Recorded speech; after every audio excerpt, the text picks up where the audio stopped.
acabaram de ouvir é a Sinfonia em Dó menor número 2 do Bach. Então, uma sinfonia, ela é uma obra que vem, na verdade, da orquestra, né? Ela surgiu no início do período clássico e foi muito inspirada nas aberturas barrocas italianas, né?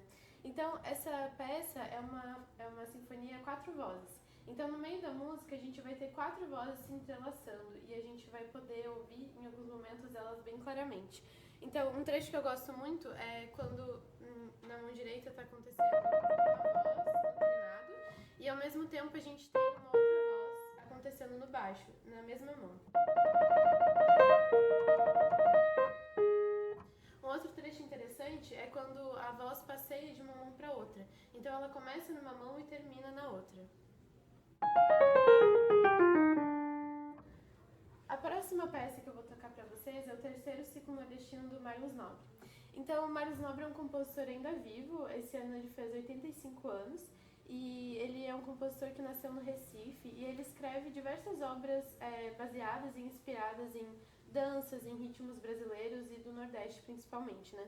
Então, ao todo ele escreveu 4 ciclos nordestinos, então cada um deles tem uma coletânea de danças, ritmos e outras músicas da cultura, né, brasileira. Essa que eu vou tocar, ela tem 5 variações. Então, a primeira delas se chama capoeira, que, enfim, é uma dança, né, que os escravizados africanos trouxeram, que quando eles iam treinar a luta, eles disfarçavam de dança para os donos não descobrirem, né? A segunda delas é o coco, e esse vai aparecer 2 vezes, o coco 1 e depois o coco 2. Essa é uma dança que surgiu, é uma dança de trabalho, né? Ela surgiu quando os tiradores de coco estavam trabalhando e eles começaram a cantar como se fosse uma brincadeira, assim, e depois isso foi inserido na cultura. Então ela pode ser dançada tanto em roda, em pares ou em um grupo de mais pessoas, né? Geralmente a percussão utilizada nela são os pés descalços ou com sapatos de madeira, que imitam o barulho do coco sendo cortado. Um outro instrumento interessante também é a própria casca do coco, que eles usam como percussão. O terceiro é a cantiga de cego, que também é uma cantiga de trabalho, mas ela acontece mais em protestos, assim, é uma cantiga para trazer aquilo que precisa de melhorias, assim, né? É uma marcha de protesto, assim. E essa é muito interessante porque, ao mesmo tempo, a gente vai ter uma melodia acontecendo,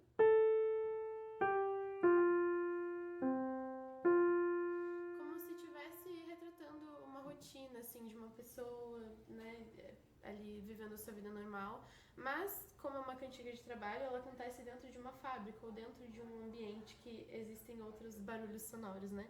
Então, ao mesmo tempo que a gente tem essa melodia, a gente tem os barulhos das máquinas e outros externos, né? E por último, a gente tem o candomblé, que, como o nome já diz, vem da religião, e ao todo são 28 ritmos nessa religião, e eles representam a expressão da entidade do filho ou filha de santo, né? É muito interessante porque tanto nessa quanto na primeira variação, a gente tem percussão no próprio piano. Então a gente vai poder escutar. Durante a música inteira a gente vai ter isso sobreposto à melodia. E é muito interessante o que o Marlos Nobre faz, porque ele explora outros barulhos, outros sons do piano que não são o que normalmente a gente escuta, né? Então, com vocês, o terceiro ciclo nordestino do Marlos Nobre.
movimento da sonata em mi bemol maior do Beethoven.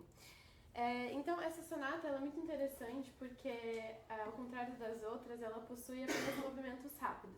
Então geralmente uma sonata é composta por 3 ou 4 movimentos, onde o primeiro deles é rápido, o segundo lento e o terceiro rápido novamente. O Beethoven escreveu essa sonata num período que ele estava muito depressivo, assim. Então o Beethoven ele tinha um problema de surdez, né? E nessa época estava ficando cada vez mais grave, assim. E ele, como músico, ele ficava muito triste com isso, assim. Ele escreveu inclusive um testamento um tempo depois de escrever essa sonata. Ele enviou esse testamento para os irmãos dele. E ele dizia que ele, enfim, que ele conseguia, que as outras pessoas conseguiam ouvir as coisas e ele não conseguia. E que as pessoas achavam ele como um amargurado ou uma pessoa muito rancorosa, mas que na verdade ele era um ser muito amável, mas a doença dele não deixava ele ser assim. E que as pessoas não entendiam a dor que ele passava por ter esse problema sendo músico, né? Então que a dor para ele era maior. E ele fala também que a única coisa que amparou ele nesse momento foi a arte, porque ele acreditava que ele podia escrever e produzir muito mais coisas, assim, que ele sentia que ele tinha um dom, assim, que foi dado para ele, que ele precisava cumprir, né? Então, por isso ele fala que continuou seguindo a vida, apesar da doença, por causa da arte. E isso é muito bonito, porque às vezes a arte é a luz no fim do túnel que a gente precisa para seguir em frente, né? Então, com vocês, a sonata.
que eu vou tocar pra vocês é a Rapsódia Op. 79, número 2, do Brahms. Uma rapsódia, na verdade esse termo vem da literatura, né, e significa recitação de poema, ou nesse caso, um poema musicado. Então, o Brahms escreveu essas duas rapsódias, a 1 e essa, quando ele estava passando um verão na Áustria, e ele escreveu a primeira e enviou para uma grande amiga dele chamada Elizabeth, e ela adorou essa música, ficou encantada e, enfim, fez diversos elogios, e assim ele fez a segunda em homenagem a ela. Então a gente pode perceber nessa peça diversos contrastes, assim, de uma coisa muito densa até uma coisa que traz esperança, assim. Então ela é uma peça muito bonita, que tem muitas nuances, assim, tanto de timbre quanto de cor mesmo. Então com vocês a Rapsódia do Brahms.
mistura muito a música brasileira com elementos do impressionismo, assim, parece às vezes que a gente tá ouvindo Debussy ou Ravel ao invés de estar ouvindo Villa-Lobos.